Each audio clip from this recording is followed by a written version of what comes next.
Isang mapagpalang araw po ng Martes, October 7, 2025.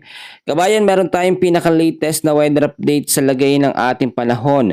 Pero bago natin yan simulan, ako yung makikiusap po na kahit i-like nyo lang yung video natin para tumaas ang ating engagement. Maraming salamat po.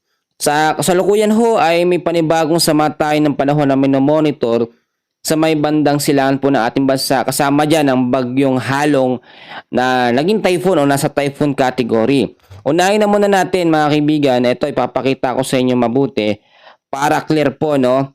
Tingnan natin mabuti ngayon yung kilos po ng bagyong Halong kahit ito po nasa labas ng para minomonitor pa rin natin. Ito ho, tingnan natin mabuti. Ang bagyong Halong po sa ngayon ay naging isang ganap pa rin na typhoon category at meron pong lokasyon na 1,890 kilometers east of northeast of extreme northern Luzon. May lakas ho ito ng hangin na umaabot ngayon sa 130 kilometers per hour. May pagbugso naman na umaabot sa 160 kilometers per hour. May pagkilos po pa west, northwestward sa bilis na 15 kilometers per hour. So wala na itong chance na pumasok sa loob ng ating Philippine Area of Responsibility dahil sa kanyang tinatawag na Area of Probability, iba yung direction niya, no? Papalayo, no? Palihis, papunta sa bansang Japan. At masyado itong malayo sa ating Philippine landmass sa kalupaan ng Pilipinas, so hindi ito magiging banta, no? Sa pag-landfall o wala tayong ganun nakikitang senaryo.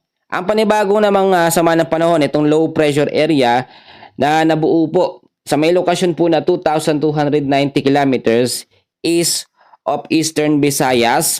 Sa ngayon po ito ay nasa high risk or nasa high chance na maging isang ganap na bagyo. 35 kilometers per hour ang lakas ng hangin. Yung direction po niya ay patumbok po. Ito po sa may bandang Eastern Visayas. So ngayon ang sinasabi natin, possible na ito ay maging banta ng posibleng panibagong bagyo sa mga susunod po na mga oras. So patuloy natin yung i-monitor at babantayan hanggang sa maging isang bagyo at aalamin natin yung mga direktang mga lugar pa nito na posibleng maapektuhan pag pumasok po sa loob ng ating Philippine Area of Responsibility. Sa kasalukuyan po sa tinatawag natin na forecast weather condition, alamin natin yung mga lugar na apektado ngayon ng sama ng panahon. Meron kasi tayong mahinang amihan. Ito na ho, yung malamig na hangin. So sa area ho ng Bicol region mga kaibigan, kasama ho sa Quezon, ang weather condition po dyan ay cloudy skies with rains, no? Lalo na sa bandang hapon dahil po sa northeasterly wind low. So medyo malamig na hangin yan o yung tinatawag din natin na malamig na hanging amihan o mahinang amihan. So maging handa sa posibleng mga pag-uulan dahil po sa amihan.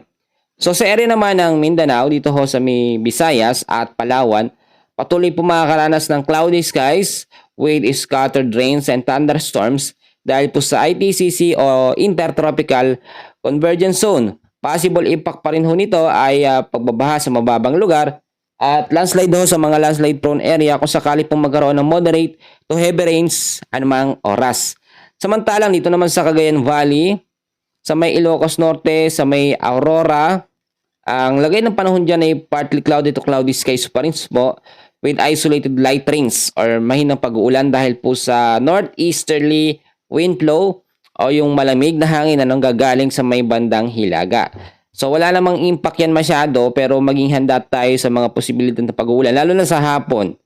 At sa area naman po ng Metro Manila, the rest po ng Luzon ay patuloy din po makakaranas ng partly cloudy to cloudy skies with isolated rain showers or thunderstorms dahil po sa mga localized thunderstorms.